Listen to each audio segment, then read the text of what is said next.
కొమరం భీం ఆసిఫాబాద్ జిల్లా ఏజెన్సీ మండలాలైన జైనూర్, సిద్పూర్, లింగపూర్ లో శ్రావణ మాసం వస్తే చాలు కొడంగానే కర్రలాట కనిపిస్తుంది. తాత ముత్తాతల నుంచి ఈ ఆట వచ్చిన ఆచారం ఆదివాసులు చెబుతున్నారు.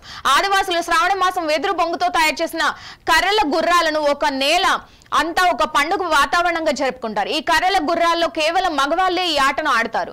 పొలాల అమావాస్య వరకు ఈ ఆటను ఆదివాసులు జరుపుకుంటారు. చివరి రోజున బెడ్గా రోజు పొద్దున్న అందరూ ఏకమై ఊరి పొలిమేరలో ఒక చెట్టు కింద గుర్రాలను ఉంచి అక్కడ వాటికి నైవేద్యం సమర్పిస్తారు. తీసుకొచ్చిన చెట్ల ఆకులు, ఇతర మొక్కలు, చిన్నపిల్లలు గాని పెద్దవాళ్ళు గాని టైఫాయిడ్ వచ్చినా, జ్వరం వచ్చినా మొక్కల పూల నుంచి వాటికి పొగ ఇస్తే రోగం నయమవుతుందని ఆదివాసులు నమ్ముతారు.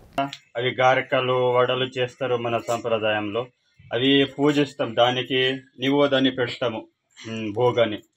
అది పెట్టినాక మళ్ళీ ఒక నెల ఏమో మేము నడుపుకుంటూ అదే పిల్లలు ఆడుకుంటారు. ఆడుకున్నాక మళ్ళీ కూడా అమావాస్యకి మన జాగయ్య మాతరి అని ఒక బడగ అంటారు. దానికేమో మళ్ళీ శివ అనే ఉంటుంది. మన ఊరు బయట శివ అనే ఉంటుంది. అక్కడ పోయి మళ్ళీ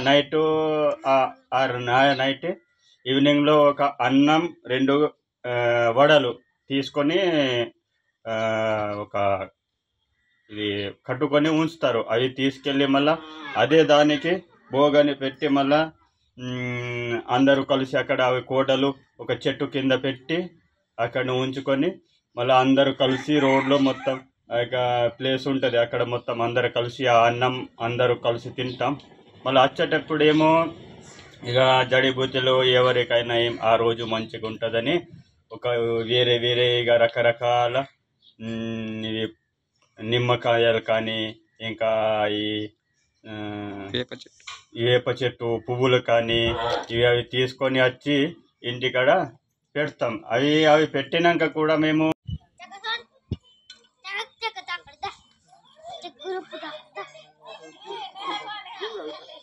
ప్రతి శ్రవణ మాసం వచ్చిందంటే ప్రతి ఆదివాసీ గ్రామంలో వెదురు బొంగలతో తయారు చేసి గుర్రల ఆట ఆడుతూ పిల్లలు కనిపిస్తారు. వీటిని మనం గోండి భాషలో కోటంగ్ అంటారు. ఇది పొలాల అమావాస్య చివరి రోజు మన పులి అవతల కోటని పూజలు చేసి దానికి పెడతారు. ఎందుకని అట్లా కోటంగ్ ఎందుకు చేస్తారంటే ఈ కాళ్ళలో మట్టి అనుకోకుండా మన ఈ వ్యాధులు ఇవి అనుకోకుండా వస్తాయి. ఇది బయట పెట్టడానికి, ఇది ఊరికి బయట పెట్టడానికి కోటంగ్ తయారు చేస్తారు. ఇది మన ఆదివాసీలో ఎంత పవిత్రమైన పూజలు. దీనికి మనం ప్రతి ఏటా నిర్వహిస్తున్నాం. దీనిని నా యొక్క నమస్కారం.